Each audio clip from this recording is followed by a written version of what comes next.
एक ऐसी जगह जहां स्वयं देवराज इंद्र ने छुपाए कर्ण के कवच और कुंडल। इस जगह के बारे में जानकर आप भी हैरान रह जाओगे, क्योंकि आज तक इस कलयुग में इस जगह के बारे में किसी को नहीं पता था।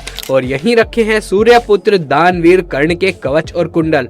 दोस्तों, चैनल को सब्सक्राइब करें और वीडियो को लाइक करें। चलिए अब स्टार्ट करते हैं आज का वीडियो। दोस्तों, धर्म और अधर्म की लड़ाई महाभारत, जिसमें कुछ ऐसे शक्तिशाली योद्धा भी थे जो पांडवों को अकेले ही हराने का सामर्थ्य रखते थे। और उन्हीं महान योद्धाओं में से एक योद्धा सूर्यपुत्र कर्ण भी था। लेकिन श्री कृष्ण की लीलाओं ने पांडवों को महाभारत का युद्ध हारने नहीं दिया। अपने साथ हुए अन्याय के कारण ही कर्ण कौरवों की तरफ से युद्ध में लड़े थे। कौरवों की तरफ से युद्ध लड़ने के बावजूद भी कर्ण को आदर भाव से नहीं देखा जाता है। हम सब ये तो जानते हैं कि कर्ण का जन्म दिव्य कवच कुंडल के साथ हुआ था। ये कवच और कुंडल इतने शक्तिशाली थे कि उनको भेद पाना किसी अस्त्र शस्त्र की बात नहीं थी। महाभारत में कौरवों का पलड़ा ज्यादा भारी था, क्योंकि उनके साथ कई सारे महान योद्धा थे, जैसे भीष्म पितामह, गुरु द्रोणाचार्य, अश्वत्थामा। आज के युग में हम ये जानना चाहते हैं कि आखिर कर्ण का कवच कुंडल कहाँ गया है। लेकिन उससे पहले ये जानना जरूरी है कि आखिर वो कवच और कुंडल इतने शक्तिशाली क्यों थे। आखिर किस धातु से बने थे वो, और उनके अंदर कौन सी शक्ति समाहित थी। दोस्तों, यूं तो महाभारत में अनेक महान योद्धाओं ने युद्ध किया था, पर कर्ण का महाभारत की कथा में कुछ विशेष ही स्थान है।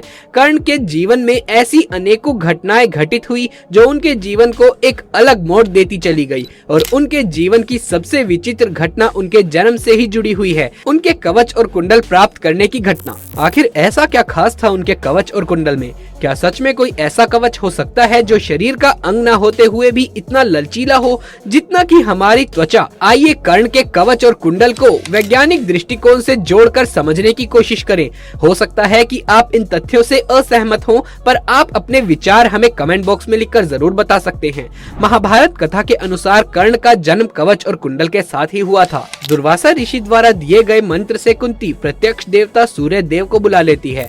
सूर्य देव उनसे वरदान मांगने को कहते हैं। तभी कुंती उनसे एक ऐसा पुत्र मांगती है जैसा आज तक ना हो। आमतौर पर हम अपने जीवन में अपने गुरुओं द्वारा दिए गए ज्ञान से अपना चरित्र बनाते हैं। इसमें बहुत बड़ा योगदान माता और पिता के डीएनए का भी होता है, जिनका मिश्रण एक बिल्कुल नया डीएनए बनाता है। क्योंकि कुंती ने सूर्य देव से प्रार्थना करी थी कि वो उन्हें एक ऐसा असाधारण बालक प्रदान करे जैसा कि आज तक इस धरती पर ना हुआ हो, तो निश्चित ही ये एक नए प्रकार के डीएनए से एक बालक का निर्माण किया गया, जिसमें बहुत कुछ असाधारण था। सूर्य देव कुंती को बताते हैं कि मैं इस बालक को अपनी माता अदिति द्वारा दिए गए कुंडल प्रदान करता हूँ। मैं इस बालक को एक ऐसा अभेद कवच प्रदान करूंगा जिसे कोई भी शक्ति भेद नहीं पाएगी। आदि पर को थोड़ा गहराई से समझने पर पता चलता है कि सूर्य देव के पास जो कुंडल थे उनमें अमृत का अंश था। अमृत एक ऐसा पदार्थ है जो आपको मरने नहीं देता, आपके शरीर को जिससे लगातार ऊर्जा मिलती रहती है। हम सबको रावण के बारे में पता है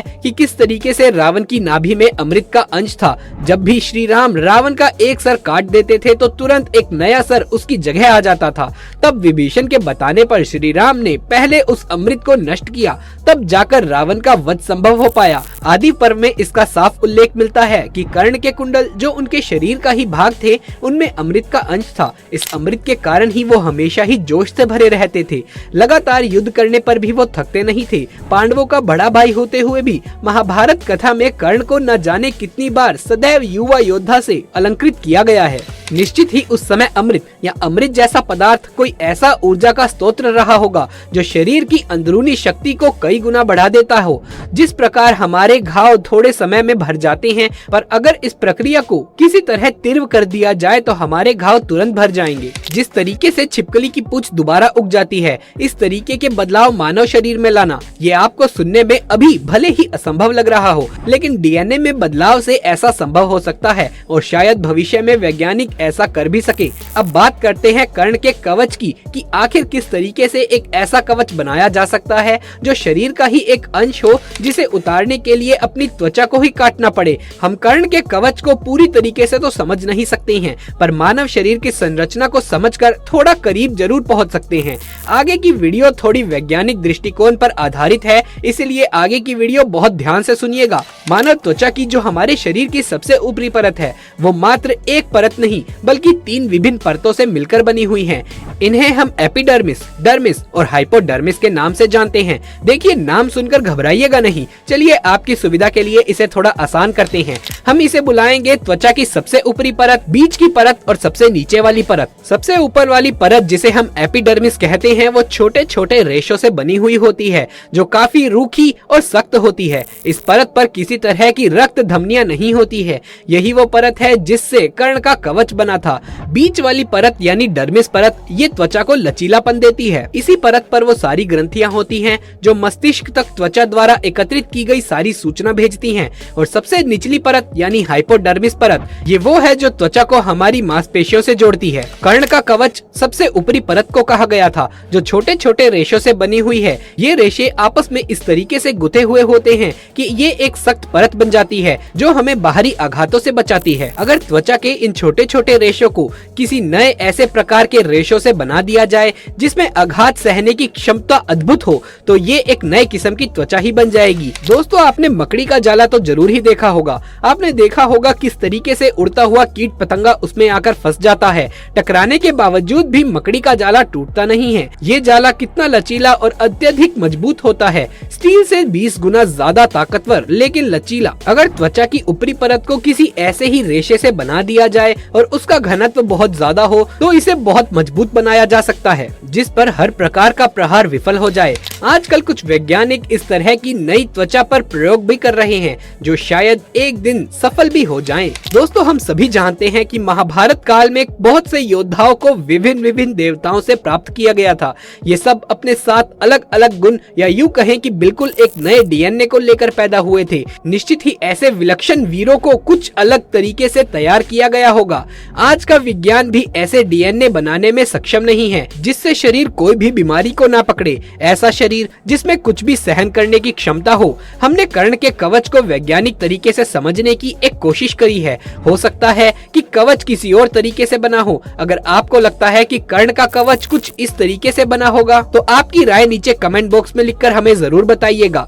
लेकिन दोस्तों, आइए अब ये जान लेते हैं कि वर्तमान में कर्ण के जो कवच और कुंडल थे वो आज के समय में कहां पर स्थित है। दोस्तों, हम सभी ये तो जानते हैं कि युद्ध होने से पहले देवराज इंद्र एक ब्राह्मण का रूप धारण करके कर्ण से उसके सूर्य पूजा के दौरान दान मांगने के लिए गए थे और बदले में कर्ण ने भी उन्हें जब अपना कवच और कुंडल दे दिया तब देवराज इंद्र काफी प्रसन्न हुए थे और खुश होकर उन्होंने कर्ण को आमोद अस्त्र दे दिया था। उसके बाद देवराज इंद्र कवच और कुंडल को लेकर वहां से निकल गए। कहा जाता है, साथ ही हमारे पुराणों में भी वर्णित है और यहाँ तक कि महाभारत ग्रंथ में भी मौजूद है कि इंद्रदेव जब कवच और कुंडल को लेकर अपने रथ पे सवार होकर स्वर्ग की ओर प्रस्थान कर रहे थे उसी समय वहाँ एक आकाशवाणी हुई जिसमें देवराज इंद्र को कहा गया कि आपने एक बहुत बड़ा पाप किया है, इसीलिए अब आप स्वर्ग में प्रवेश नहीं कर सकते। जब तक आपके पास ये कवच और कुंडल रहेगा तब तक आप स्वर्ग नहीं आ सकते। ऐसे में इंद्रदेव ने उसे ओम पर्वत के दलहटी पर छुपा दिया, लेकिन उसके बाद चंद्रदेव ने उन्हें चुराने का प्रयास किया, जिसके बाद इंद्रदेव ने वापस उनसे वो कवच और कुंडल लेकर सूर्य देव की सहायता से उसे कोणार्क में स्थित सूर्य मंदिर के अंदर छुपा दिया। कहते हैं सूर्य मंदिर की दलहटी यानी कि उसके नीचे एक ऐसी गुफा है जिसमें वो कर्ण के कवच और कुंडल आज भी मौजूद है। कहा तो ये भी जाता है कि आने वाले कलयुग के अंत में भगवान श्री कृष्ण के 10वें अवतार यानी कि कल्कि अवतार इस कवच और कुंडल को धारण करेंगे। दोस्तों, आपके इस बारे में क्या विचार है नीचे कमेंट बॉक्स में लिखकर जरूर बताइएगा। साथ ही कमेंट बॉक्स में जय श्री कृष्ण लिखना बिल्कुल भी ना भूलें। ये वीडियो पसंद आया हो तो इसे एक लाइक करके अपने दोस्तों रिश्तेदारों में शेयर कर दें। आगे भी ऐसे वीडियोस देखते रहने के लिए हमारे चैनल को सब्सक्राइब कर लें। जल्द मुलाकात होगी आपसे अगली वीडियो में, तब तक के लिए आप सभी का धन्यवाद।